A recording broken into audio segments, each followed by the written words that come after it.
Hi, Deborah. Hi, Vel. This is Capstone 8 Team 1 with our Week 10 update on the Ditto Disc. I'm Ted Nolan, and I'm also representing Brian Emerson, Gina Rabel, and Karen Cash.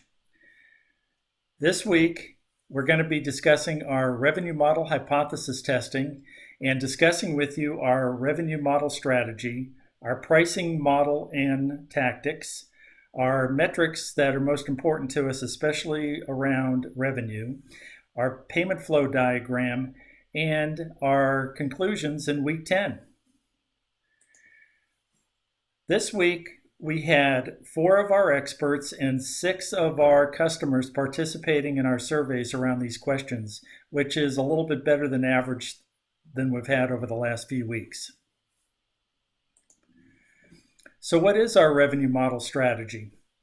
Well, we had a lot of discussion around the retail purchase of the Ditto Disc, and that obviously is going to be a lot of our revenue, but we wanted to layer in some additional value-added services that would be able to be billed on a subscription, monthly or annual basis that would give us some additional ongoing revenue to supplement just the one-time purchase of the Ditto Disc. So what did we do? We came up with some pricing tactics, doing some research.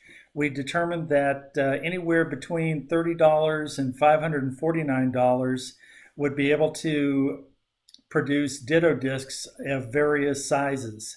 So the next thing we needed to do is ask our customers, what price point are you the most comfortable paying? What they came back and told us is that the retail price of around $115 was where they felt most comfortable. This equated to a 256 megabit Ditto disc. So then we wanted to find out what size Ditto discs are you most interested in? This is where we have a bit of a gap.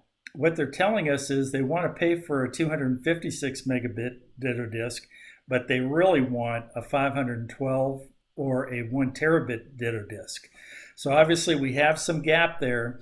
We need to do some additional research, find out where we can drive some efficiencies through our operations to bring our price point down on these larger Ditto discs so that we meet customer expectation and drive the sales we're looking for. So in addition to the price of the Ditto disc, what we also came up with is the subscription services. The Silver program is what we call the base purchase of the Ditto disc.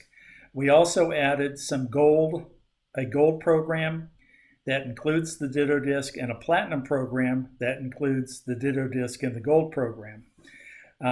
We wanted to find out next what our customers were most interested in.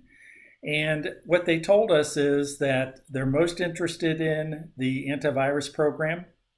Next, they're interested in a discount program. And thirdly, they're interested in free shipping for online purchases. 2 of these 3 fall within the gold program. So we feel that that program is probably going to be one of our most successful above the the silver program of the base purchase of the Ditto disc. So how do we want to metrics our revenue? First of all, we want to see where our Ditto discs are driving the most revenue. By that I mean by what size Ditto disc is driving the most revenue. So we're going to be tracking that by size. And lastly, we're going to be tracking it by program. We know that Silver program is the entry level. Everybody's going to buy a silver based Ditto disc. But in addition to that, are they going to participate in the gold program or the platinum program?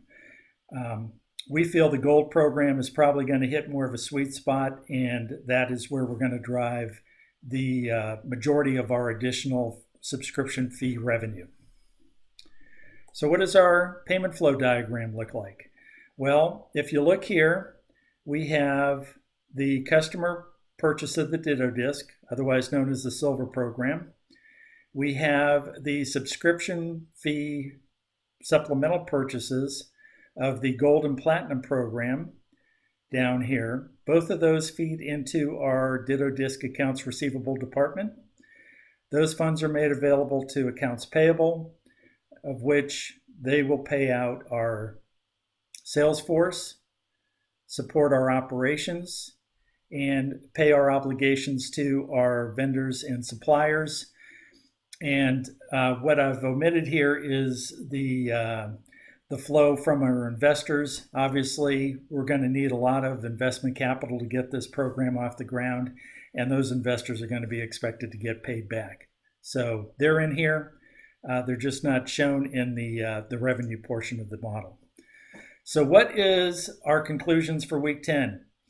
We developed multiple revenue streams by adding the Gold and Platinum programs, and we feel that it's going to be really good to supplement the base purchase of the Ditto Disc.